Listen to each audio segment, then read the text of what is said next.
Welcome to So Many Questions, the podcast where curiosity meets leadership. Join host Rebecca Goodman-Stephens, CEO of law firm Moses Singer, as she sits down with bold thinkers and thought leaders to discuss what motivates and drives their leadership styles and decisions.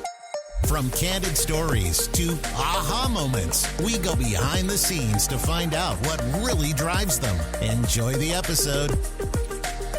Hi, welcome to the So Many Questions podcast. I'm Rebecca Goodman-Stephens, a CEO at Moses & Singer, and I'm thrilled today to be with Jacqueline Newman, who is the managing partner of the largest matrimonial law firm in Manhattan. So welcome, Jacqueline. Nice to have you here. Thank you so much for having me. How's your day going so far? So far, so good.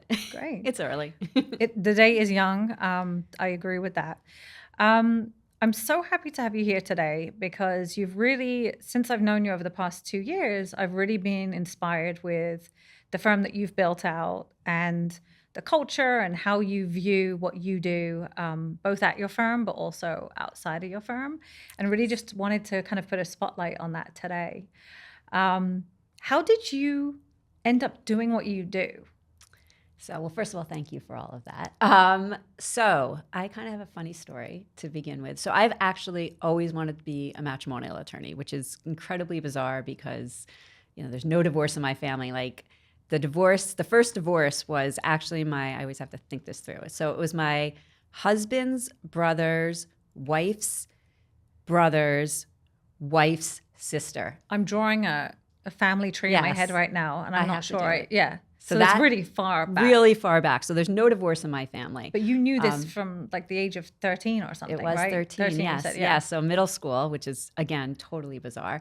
I've always loved law. Like, I like structure. I find law fascinating, and I've always loved relationships. And so my parents were both psychotherapists. So the big family joke was that I was too aggressive to be a therapist.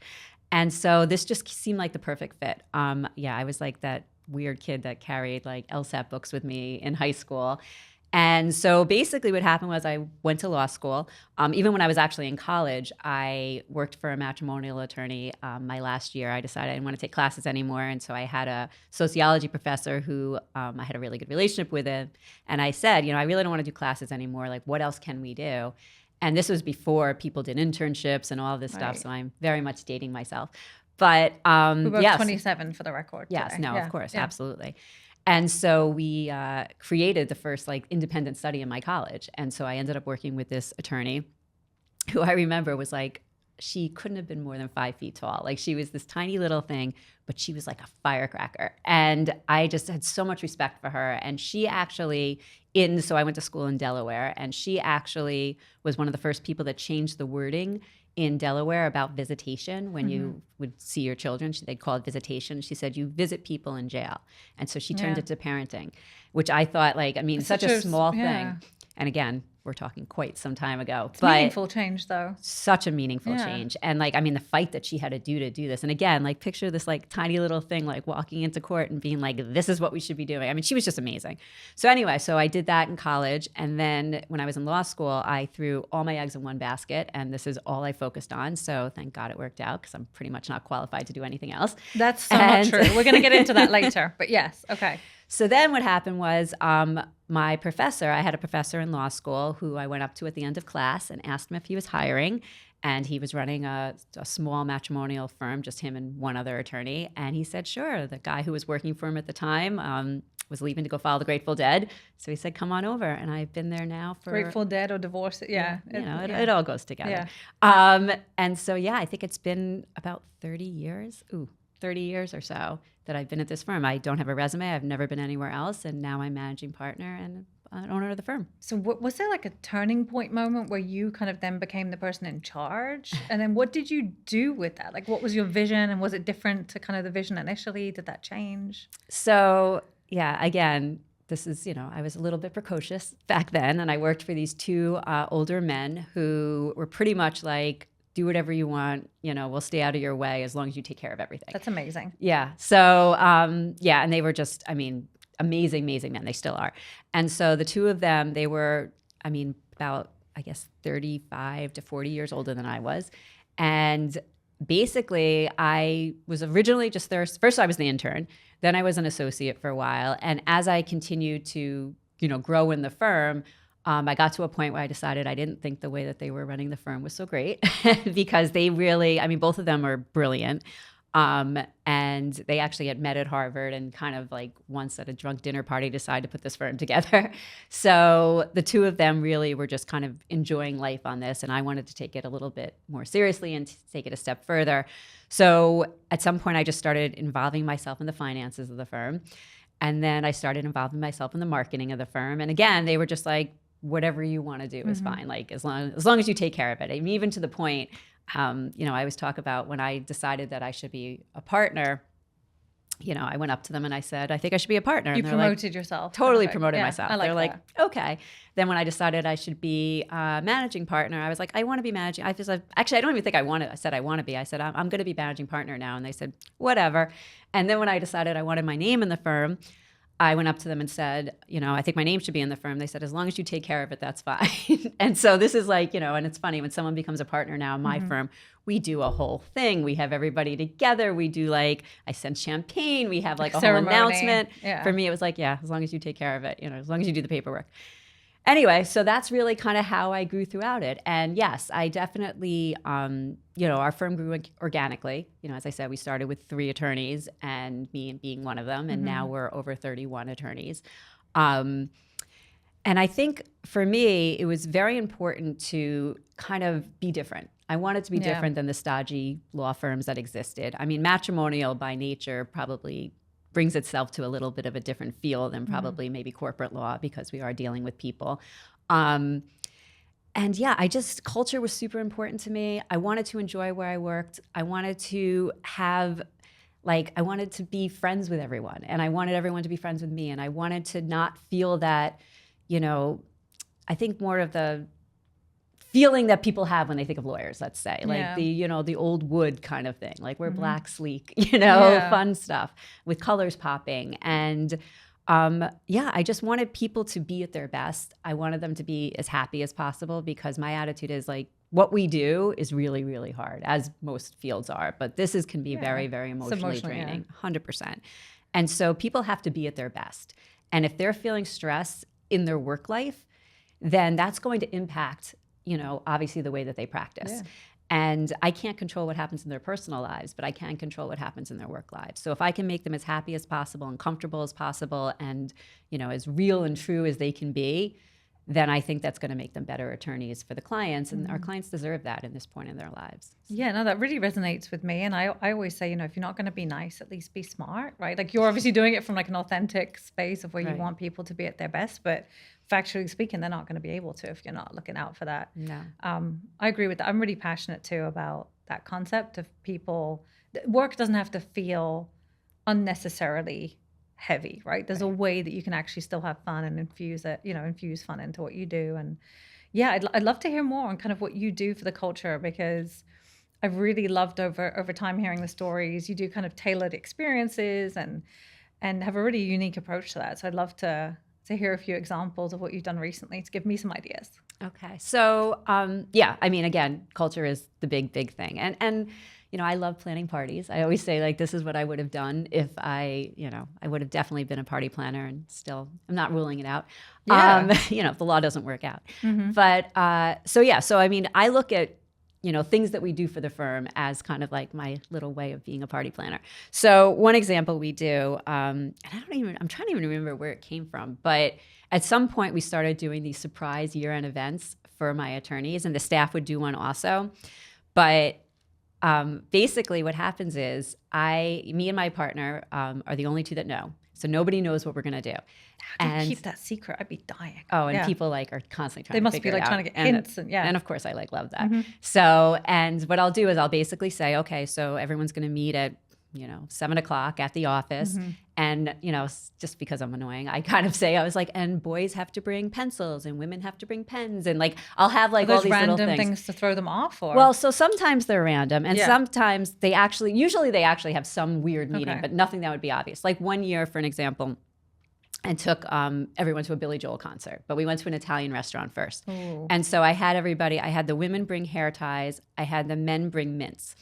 And so, and they never know why they're bringing these things or whatever. And, so in that one specifically, so they all meet And then sometimes I'll walk them around, depending on how cold it is, because it's December. But sometimes we'll walk them in circles around the city or whatever, so they don't know. We'll break them up into different groups. Way too much fun with yeah, this. like we'll totally do all these things, like, you know, and everyone's like, where? And I always think it's so funny. Everyone fully trusts. Like, no one asks if they ask questions, and I always say, I'm never going to tell you. Yeah. But like, they'll just follow us wherever we go, and they'll just do whatever, and then we always end up at the same place. But when we specifically did that one, you know, the theory behind it, we went to an Italian restaurant. People had bad breath after Italian restaurants. I was like, so eat the mints. And then we were going to this concert, and, you know, women get hot with their hair. So I was like, put your hair up. You know, I haven't been to enough concerts apparently, but yeah. You definitely have to go to more concerts. Bring hair ties. Yes, no, you know, it gets hot. So those are things like that. We've done scavenger hunts. We've done cooking classes. Let's see, I'm trying to think of other things we've done. You did a spa event too? I think I loved it. We did do a spa event, yes. Well, that was actually a little bit tricky because this was like way in the beginning. So we took the women to the spa at the Mandarin Hotel. Ooh. Yes. And looking back now, you know, I am a big spa person. I love spa. I've been going forever. I find it incredibly relaxing. But one of my associates, you know, says to me, I didn't realize she had never gotten a massage before. Oh, wow. Yeah. So we all arrive, and, you know, I'm saying to her, you know, and this is the surprise, you know, we're all getting massages or whatever. And so she says to me, she says, wait a second. She's like, so I'm going to get basically naked and some man is going to touch me with oil. HR. And I was like, I never thought of it that way. And I was like, of course you don't have to. I was like, blah, blah, blah. Ultimately, she ended up loving it. And now, of course, her husband's like cursing me for the fact that I've opened this door to her.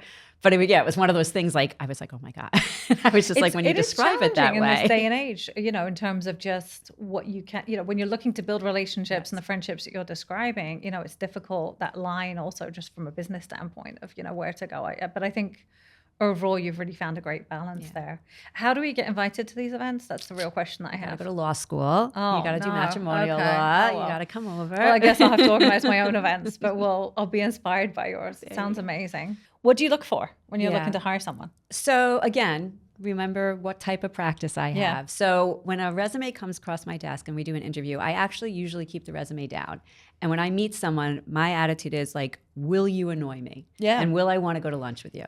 Like, and that's kind of my rule, because if you wouldn't annoy me, then I like to think you're not going to annoy my clients. If you're going to annoy me, you're definitely going to annoy my clients. So you could be as smart as you want, but if you can't communicate effectively, it doesn't help us. Yeah, I love that so much, because I think oftentimes we don't want to say that kind of thing out loud. Oh, should I have not said that? No. I'm just kidding.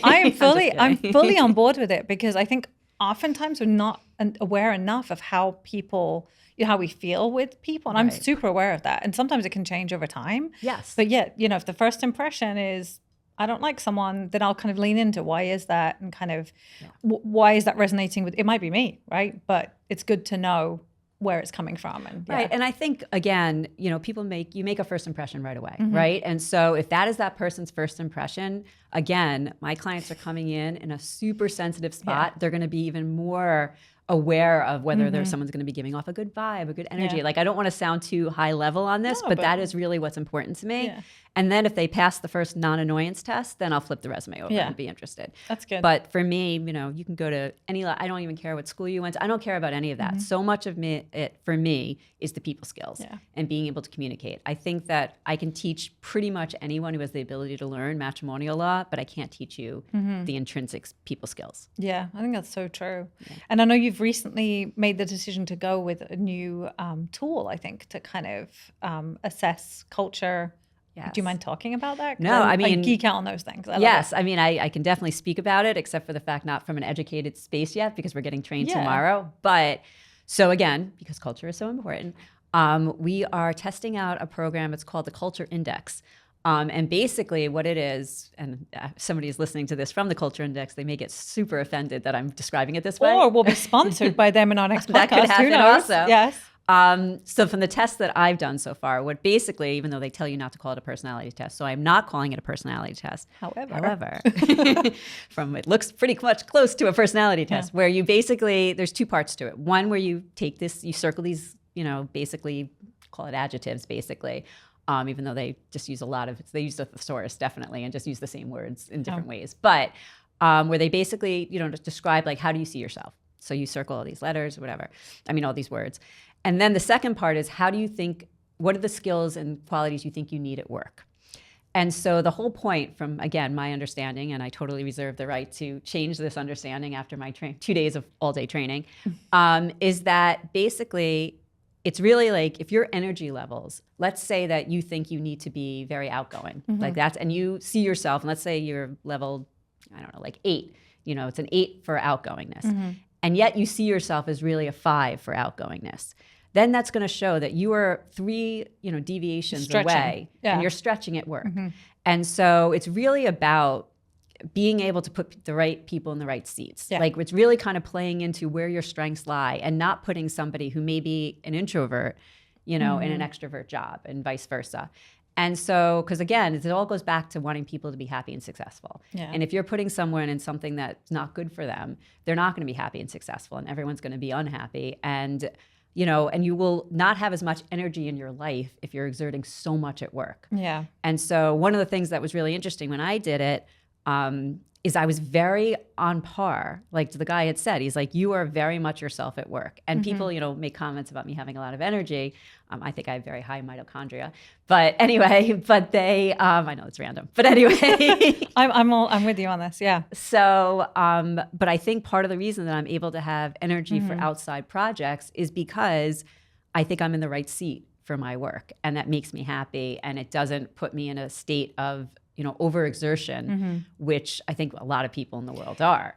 And so that's what I'm really looking to try to address as much as possible with this new tool. No, it makes sense. And I think in your position, you also have more agency over how to make it fit kind of what you need it to fit, but being mindful of everyone else who may have less agency because they're not the managing partner, even if you're super collaborative, it's super helpful.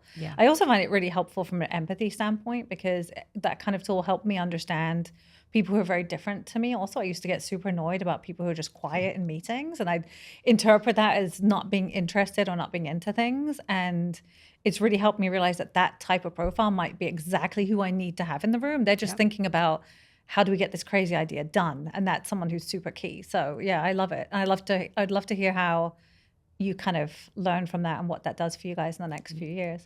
I'll be in the next, I'll come back. Yeah, we'll do a round 2 after go. the culture. And I also want to know my profile because I did the test. I can't wait. I will let you know. Thank you, Jacqueline. You mentioned having energy for other things. And I love specifically 2 of the projects that I'm aware of. I'm sure you have other stuff going on because why not? But I'd love to hear a little bit about your project, where the muffin crumbles, is that right? Yes. And also your project regarding domestic violence. I'd love to hear about that. So I'll start with that one. Yeah. It's called the Gift of Giving Store. And so when I turned 50, I decided it was time for me to do something incredibly meaningful. And again, this goes back to my party planning, really wanting to be a secret party planner. So what we've done, and when I say we, my family has been involved in this, specifically my daughter, my 16-year-old daughter, actually. Yeah, she's still 16. She'll be 17 next week. We go into domestic abuse shelters and we create these pop-up stores. And at these pop-up stores, we have gifts for mothers for Mother's Day. So what ends up happening is, and it's just, I can't say enough good things about this project. Like it's just so incredibly rewarding and amazing. But so the way it works is that I make this very, very kid-friendly and pretty and, very dynamic and backdrops and the whole to-do. And so basically a child will walk in and there'll be all the gifts that will be laid out. And I get like real gifts. I get things that I would want for myself. So they're not like little stupid tchotchkes and stuff. Yeah. And so basically, and the way that these children, so the children will come in from the shelter, and generally the places we've been, like the mothers are downstairs usually in some sort of therapy and the kids are up in the kids' room. And that's where we set this up. So the children will come in. They get to pick out a gift for their mom. And the way that they pay is that there are little tags on each one that they have to do statements of self-affirmation. I love that. So for an example, if they want to get like a purse for their mom and it might say, name 3 things you love about yourself. And so what will end up happening, and sometimes the kids will be like, well, I don't want to do 3 things. I was like, well, that's not the right gift for you. And then there's something that might be 2 things or things like that. So anyway, the child will pick out what they want. And we do this in English and Spanish also. Then they go to the gift bag station, which, the kids actually like more than anything else. Yeah. They get to pick out their pretty gift bag. And then they go to what we call the cashier station. So at the cashier station, we have, very detailed, like, pretty receipts where they have to write out their answers, and we give them pencils that have all sorts of statements of self-affirmation on them. And then we have all sorts of positive sticker affirmations. And we also have what's called a coupon tree. And at the coupon tree, we'll have little cards that the kids will pick that will say like gifts for their mom, like do a dance for your mom, tell your mom a funny joke, give your mom an extra 5 minutes of quiet time, whatever it is. So they'll pick out that. And then finally, what they have to do for the tax, quote unquote, is they have to look in a mirror. We have little mirrors we give them. And they have to look in the mirror and they have to say, a statement of self-love. And I'll say that one of my favorites was a little boy. He was probably like 7, and he looked in the mirror. He's like, I am good looking. So freaking cute. So anyway, so then this all goes into the bag for their mom. And then, we have all sorts of art crafts and stuff. So they'll make bracelets for their mom. They'll make bookmarks for their mom. They'll make their mom a Mother's Day card. And so basically their mom gets to, get a Mother's Day gift and gets really recognized. They also as get a human to being too, and not just the mom, right? 100%. Yeah. And also because, a lot of times when people are going through this type of stage, they get defined, as a victim of domestic abuse and things like that. And for me, this is like, Stigma no, you're a around it. mom. Yeah. You are a mom who is doing everything you can to support your children. And the other thing that has been so rewarding and so nice to see is that these are kids, like despite what they're living, despite what they're going through, they're resilient, happy kids. And I want their mom to see they have statements of self-love. They see themselves as worthy. Like to me, that's super important. I want the moms to see that. And the other thing is like the gifts that we give are really pampering gifts. They're not anything having to do with the stage of life they're going through. It's really about their purses, their makeup, their, puzzles, there's like eye masks, it's like all sorts of things. As I said, like I handpick every gift and I think like, would I want this? And so, and the other thing, and the other reason that this was so important to me is that I think about when my children were little and they would go to, their school store for Mother's Day and they would get me like little keychains of like, I love mom, even though I didn't have keys.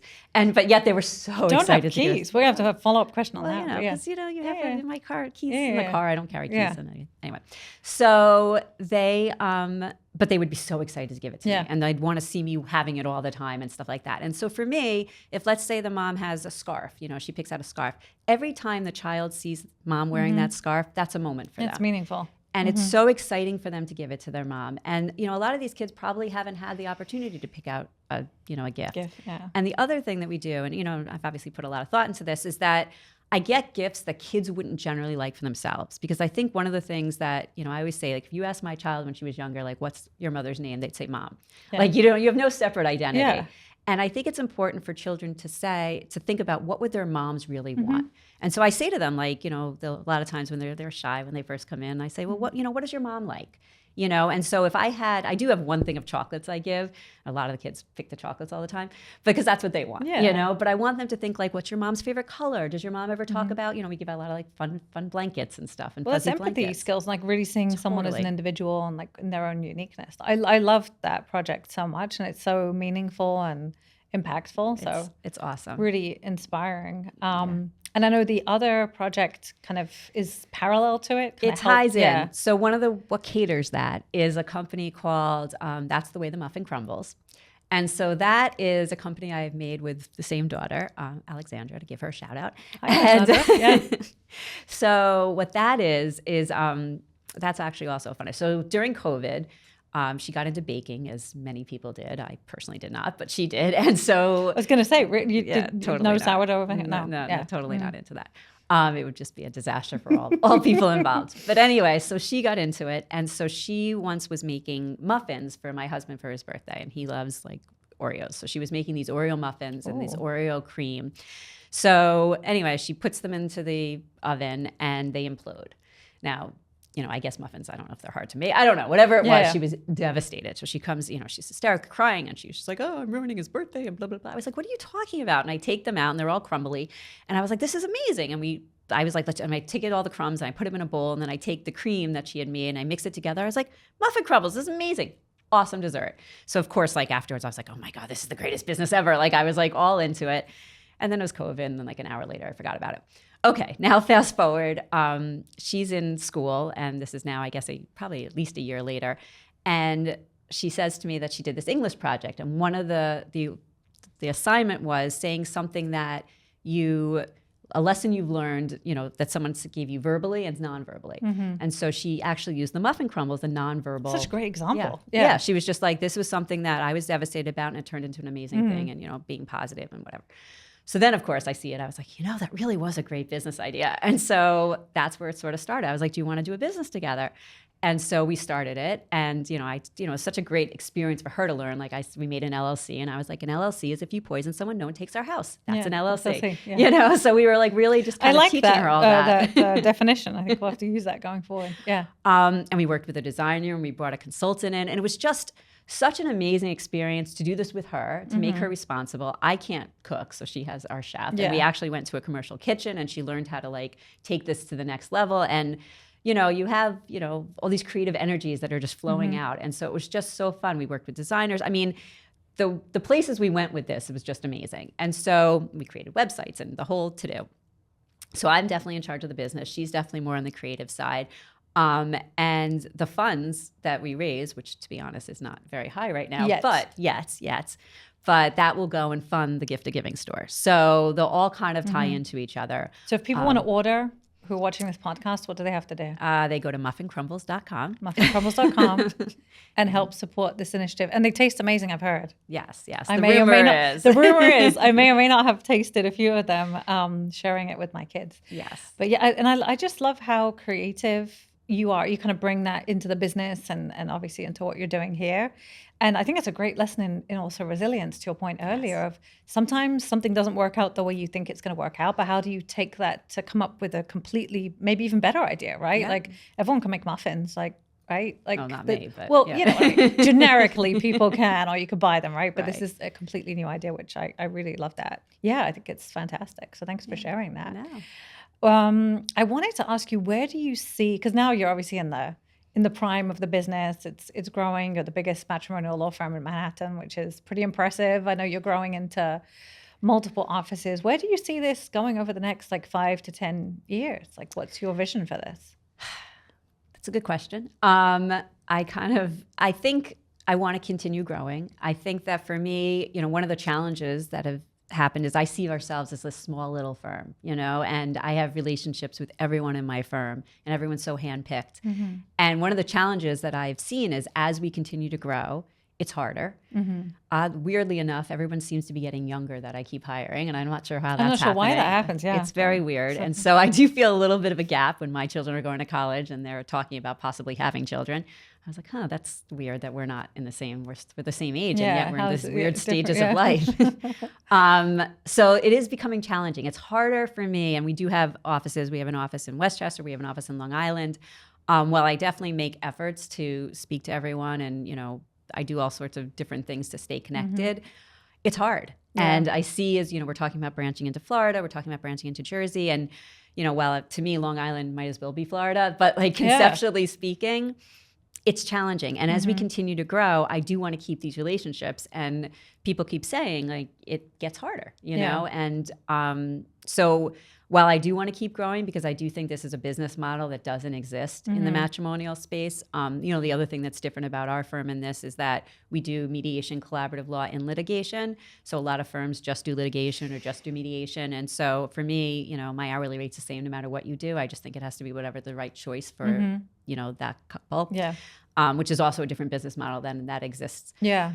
So I want to keep this message going. I want to have the the options for everyone. Our logo is, it's nice to have options. Yeah. And especially, that's a meaningful thing when people that are getting divorced. I love that so much, by the way. Yeah. It's like a great life motto, to be honest. I completely agree with that on everything. Yeah. And especially when someone's going through a divorce, they feel like they have no options because they're just in such a state. Yeah. And so it is just very important, I think. And there's always options. Everybody always has options. Freedom is in the options. It's even with kids, right? I always say, you want to just be able to choose. So the answer to your question, I want to keep doing what we're doing. I want to keep building organically. And I really want to be pretty much, in the same place I am right now. But I think my personal goal is figure out how to stay connected to everyone. Because I do just think it's so incredibly important. And my door is always open. And I say to people, like, I'm also a night person, so they could text me at any time, not in the morning, but night. And so that's where my challenge comes in. But I think that maintaining this type of culture in a large, when I say large, it's not large in the real world, right? For matrimonial. Yeah. That's going to be my goal. And that is where the challenges come in.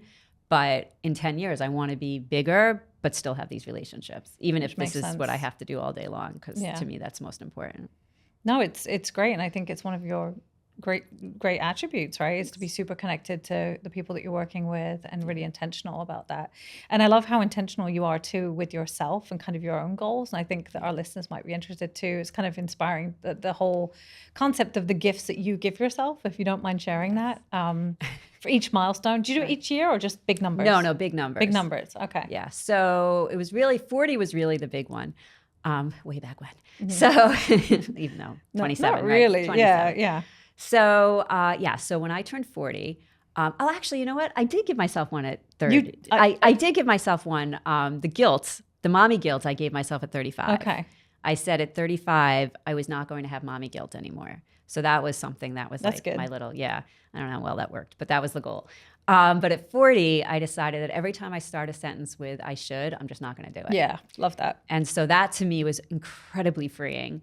And the story, that I had told about that was, the real example was I had a school event for my daughter, and there was a bunch of moms that I was friendly with, and I really liked them. They're very, very lovely ladies. But, sometimes you just don't want to hang out with them. Just not a connection. It's just, it's but okay. Again, and it's okay. Yeah. Totally okay, but really, really nice people. And so I had walked into, I think I was watching some colonial pictures that she had on the wall, whatever it was. And I went in and, and I was like, oh, honey, these are so great. And then when we're going to leave, these women were standing together and they called me over, and and I said, I was like, oh, sorry, I have to go. And I took my daughter's hand and we ran out of the building. And when we got in the car, she's like, Mommy, that was so rude. And I was like, not really. I was like, because I'm 40. And so she's like, well, and I was like, yeah, so when I'm 40, I can just do what I want to do. And I was like, and I can just imagine what I'm going to be like at 80, God knows. It's a great lesson in boundary setting though, and just knowing what you want and what you need. And it's not against anyone else. No. It's just for you. That's okay. Absolutely. And I don't know if she took that lesson at that point. But yes, I think that it was a very freeing feeling for me.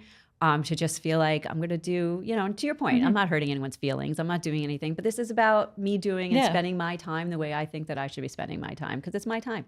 Well, that's given you clearly the energy to be able to have a great impact and really focus your energy on things that you really want to be doing and that you're passionate about. Yes. And then for your 50s, what was it? So 50 was a little bit weird. 50, I thought I was so I drink only decaf coffee. And so I felt like at 50, I was going to be tired. And so therefore, I needed energy. So I gave myself the gift of drinking caffeinated coffee. But now I'm really, even though today I did have a little bit, but conceptually now I'm really thinking I'm going to push that to 60. Ooh. Yes, but 50 was really, the gift was the gift of giving store. That was my gift to myself. And really doing things, I would say, that are meaningful for me outside of just the office, which is obviously also meaningful for me. I think it was really kind of broadening myself. And that's when I did things like this, doing the muffin crumbles, things like that with my daughter, really kind of just, to your point, valuing my time and figuring out where I want to spend it. And I will say I'm fortunate enough to be in a situation with the firm that it doesn't need me in the same way it did need me years ago. So I can, take some of my time and really focus it on things that are also very important. And I think I'm preparing for the empty nest situation, so I can, There are going to be 3 more businesses launched within the next few months. I was super grateful because in the first week of coming into this industry, I was invited to go to the Managing Partner Forum. The Uri Gutfreund, plug to him, repost this podcast. Does a great job really pulling together all of the industry experts, and I got a whole benchmarking overview of what the best practices are in the industry, and it was super helpful. And beyond that, kind of got to meet all of you guys. And I think our eyes locked when we were both counting how many women were in the room, and there were probably just 3 of us, and we were both like, who are you? Yeah. Could you speak a little bit to this industry, how it's changed and what it was like being a woman at the time when I think there were even fewer women Yes. In this space. So and I will also give a shout out to Uri. So one of the first managing partner things I went to, which probably now is maybe 10 years ago, I walked into the room and I was literally one of the only women in the room, to the point I actually thought it was a joke. And where's the camera? Well, I have friends that would probably pay actors to do something like that to me. Yeah. So that was originally kind of what that. I thought might have happened. I was completely confused by the entire situation. And it was basically, 40 white men. Like that's what was going on. So sounds like a book title. Yes, right. Yeah. So that was, disturbing, but, a very informational and interesting thing. And then as I continued to go to these, there'd be like a few more women. I remember once going up to, there was maybe 3 to your point at one of them. And I walked up to these women. I said, "It's so nice to see you here." And they said, "Nice to see you too." And I thought it was so interesting. We didn't know who each other were, but we knew exactly what we were saying. Yeah. And so code. 100%. And so it's gotten better over the years. Yeah. It is not nearly where it needs to be. I will say that, we are now doing things. I am personally doing things to run it. One of the things that I put together, again, with Uri's help, is something called the 2181 group, which is a group of women managing partners. And the reason it is called the 2181 group is there was a study that came out that said it will not be until 2181 that there is the same number of women managing partners as men. So it is my That's in a while, goal. as I look at my non-existent we've clock. got some. we got a ways to go there. Yes, so I am doing my best personally to speed that up. So I put together this group. I put together other female managing partner groups and other female professional groups. I think that it's just so important for women to be supporting women. I know that there may be other views out there that are not views that I share. I think that there is enough work, there's enough everything for everybody to support all of us. There's enough space in the sandbox, right? 100%. For everyone. Yeah. And I will say, in these groups that we've been running, women are really supportive of each other, especially at this higher level. We actually are running a women's managing partner with John Remsen, who's another little shout out to him, this managing partner forum that's going to be in Chicago. I'm helping run that. It's just, it's a different vibe. It is definitely a different vibe when you get a bunch of women managing partners together, people in the business world. And, I have seen that the higher up, the more supportive they are, which is really nice to see. But we've got a lot of work to do. Like, it is definitely still a dynamic. Personally, I've actually never really had this. I've actually found being a woman in my industry to my advantage. I was part of a smaller a smaller managing partner group that was basically all men. And I was part of it for years. And I would walk in and I would, literally walk in. So I would always be a little bit late. And then I'd walk in so slowly and I'd watch them all get so uncomfortable and move in their chairs. And I'd always be like, seriously, I've been doing this to you guys and torturing you for years. They would always just shift and they get uncomfortable. I don't know. I've always personally been comfortable in a room full of men. I don't find that to be. My father was, a big feminist, and then having, my 2 partners who, me being a woman, totally, was not impacted by them at all. Actually, the joke of them is that when I got pregnant, I had gained, call it 20 pounds, and my whole time with them, I maybe fluctuated 5 pounds. And now I've gained 20 pounds. And when I eventually told them I was pregnant, the shock in their eyes, as if I was like, I've been married for 2 years. This is obviously the time. Did you think I just gained weight? Funny. But it didn't even cross their mind. I was being a woman or not a woman or whatever, did not play a role in any way whatsoever in this firm, which was a really interesting dynamic considering the rest of the world. And so I never had any of that. And one of the things about my firm now is, we're mostly women. I always joke it's hard to find actually a male attorney, which I was going to say you have the reverse issue. Totally reverse issue. But I mean, I've had maternity leaves every year for the last, I think, 8 years. And I actually have figured out now I have so many young women. I mean, we have constant weddings that, but we're really supportive. Stay away from the cake. Yeah. Exactly. No, it really resonates with me too, actually. I've had nothing but really positive experiences being a woman in business, especially in this country. And it's something I really love about New York. And obviously this is my personal experience. I'm not downplaying anyone else who's not had that experience, but I've had the honor of working with amazing men and women. I think it's just more about having diversity at all different levels of different perspectives, right? For me is important, being kind of challenged on things, because I view things a certain way, but I don't want it to be like, well, that's the way we're going to do things, right? Because, we all are missing pieces of of how we view things just based on where we sit. So I yeah, I love 100% that. agree with that. So any men who want to sign up who are not annoying, right? Because that's the criteria. That's right. Feel free to contact. You wouldn't annoy me at lunch. Yeah, who That's wouldn't really annoy the Jacqueline thing. at lunch? Feel free to contact Jacqueline. Send your resume in. Right. So obviously you're super intentional in terms of how you've thought about each of these milestones. And I love that so much. If you were to kind of look back, what advice, before we wrap up today, would you have given your younger self? Yeah, I think the focus of where I am now is having fun. And I think I would have told myself back then, and I did have fun. I definitely lived my life. But I think that I was worried. I was worried very much about the future, as many people are. Yeah. And I think I would have told myself to chill out. Chill out and have more fun. Have more fun, relax. Everything is going to work out. And yeah, I think it's just really important to enjoy life as you have it. We never know what's going to happen. And I think it's just a very important lesson for everyone. It's just to really smile more, enjoy your life more. I mean, life is hard, but it's not going to be any easier if you're walking around with a frown and negative.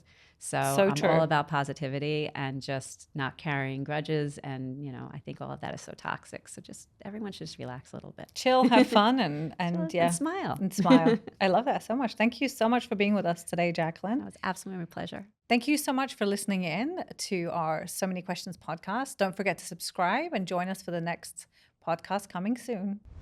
Thanks for listening to this episode of So Many Questions, where curiosity meets leadership. If you enjoyed today's conversation, please share it with a colleague and subscribe to and rate So Many Questions on Apple Podcasts, Spotify, or wherever you listen. To learn more about host Rebecca Goodman-Stephens or law firm Moses Singer, visit mosessinger.com. Join us for a new episode when Rebecca sits down with another bold thinker and thought leader to explore what motivates and drives their leadership style and decisions. Until next time, stay curious.